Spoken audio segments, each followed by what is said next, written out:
As we explore the ancient empire of Rome, really one of the most iconic buildings is the Flavian Amphitheater. Popularly named the Colosseum, the arena towered over the southeast end of the Roman Forum. When we examine it, the building is truly a significant piece of how we view the Roman Empire at the time.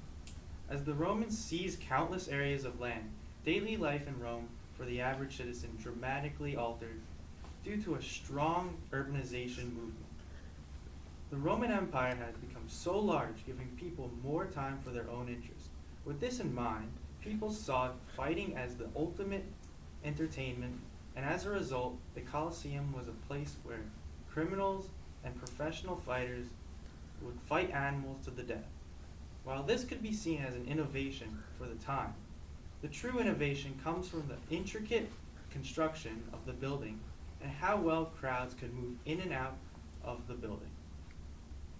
To start off, the Colosseum was not the first building to be featured where it was constructed. It is actually a pretty remarkable story that comes before the Colosseum. In 64 CE, there was a fire that destroyed much of the Aventine and Palatine hills. Following the fire, Emperor Nero wanted to build a massive palace where the fire had happened. However, the citizens already angered that he did not respond to the fire fast enough, or that he even started the fire himself, were very resistant. In the end, though, he seized the aristocratic land and even carved into the Oppian hillside for part of his palace.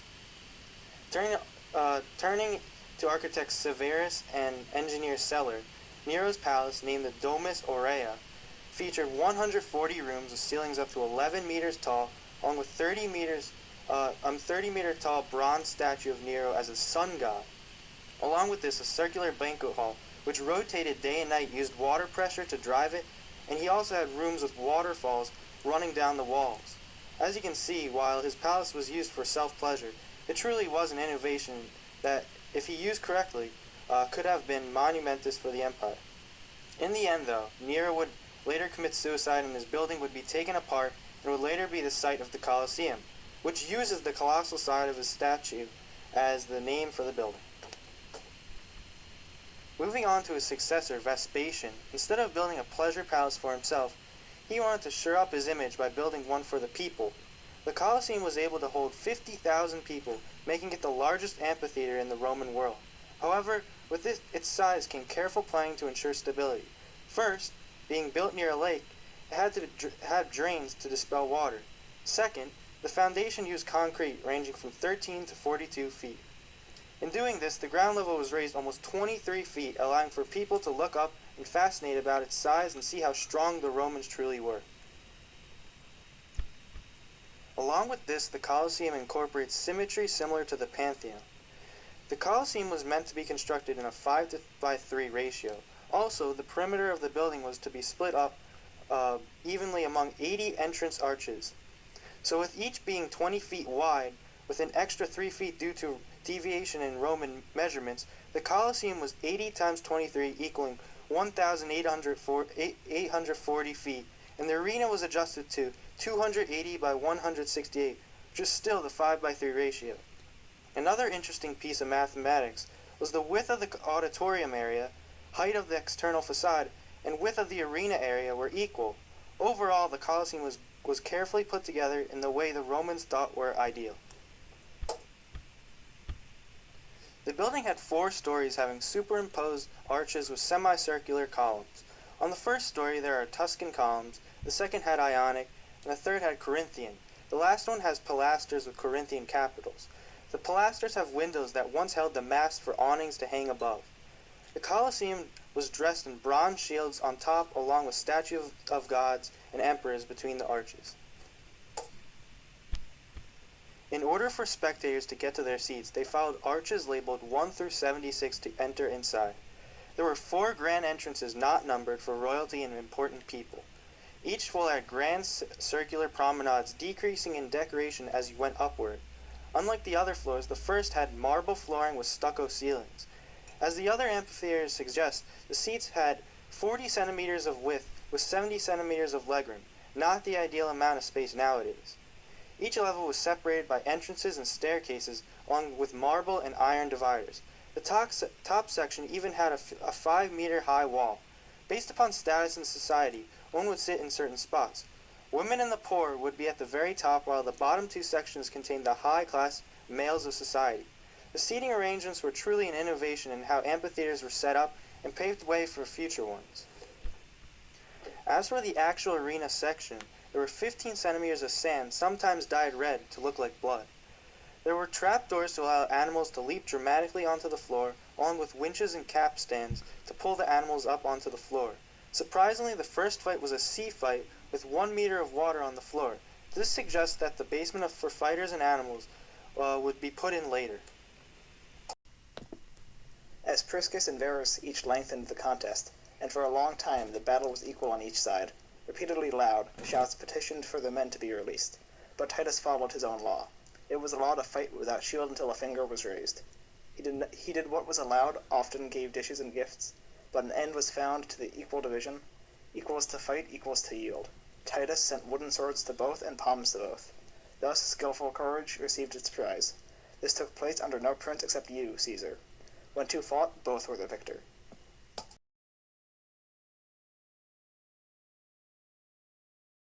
In the end, the Colosseum was truly an innovation of entertainment in Roman culture, showing how powerful the empire was at the time and how different the building was from traditional Greek and Roman architecture. When talking about the Trajan market, there's two guys we really need to know about, Trajan and Apollodorus of Damascus. Trajan was born in modern-day Spain and was most likely of mixed Hispanic-Italian descent. His original name was Marcus Ulpius Trajanus, but he became known as Trajan during his reign.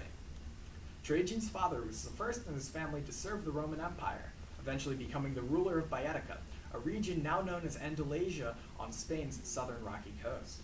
As his father rose through the ranks of Roman hierarchy, so did he, and he spent much of his early life serving in various positions in Rome. After the emperor Nerva passed away, Trajan assumed the throne. Trajan quickly earned the reputation of being a good emperor and was exceptionally popular with the Roman people during his rule, so much so that they actually referred to him as Optimus Princeps, meaning first best citizen. The Forum of Trajan was constructed during his rule as a public space instead of his own private area. This is important because it highlights who Trajan was as an emperor, something of a man of the people. Now, Apollodorus of Damascus was the architect behind the Trajan market and Basilica Ulpia. He was a military engineer who worked under Trajan during the Dacian Wars and is notable for designing a bridge used to cross the Danube River. Some ancient accounts say that Apollodorus was executed by the Roman Emperor Hadrian, but scholars are unsure of whether or not this is actually true. Okay, so let's take a look at the work now. Focus in on two parts of the work, the Trajan market and the Basilica Ulpia. Pictured right now is the Trajan market, which served as a marketplace in Imperial Rome and is often referred to as the world's oldest shopping mall. It was constructed between 107 and 110 Common Era. The market has 3 different levels and is built into the hillside behind it. These levels are connected by staircases which provide access to different corridors. The road at the top of the Trajan market was called the Via Biberatica, from the Latin root bibere, which means to drink, presumably for its stores which sold beverages. The stores in the market also sold many food items, including vegetables, fruit, wine, oil, and spices. As you can see in the picture, the stores lined the sides of the main corridor, providing a permeable storefront for the ancient Romans to get what they need. I would also like to point out the bricks. You can see here that buildings were made out of concrete faced with bricks, but during its time stucco would have likely covered the walls as well. If you look at the arches here, you can see brick pilasters, which are pillars protruding from the walls that support the sides of the arch. On the second level, the arches have bases and capitals made out of travertine limestone. You can see in the picture here that the main face of the complex was a curved horseshoe of storefronts. The complex included a covered market, storefronts, and, on the third floor, the equivalent of office buildings connected to the ceiling with buttresses.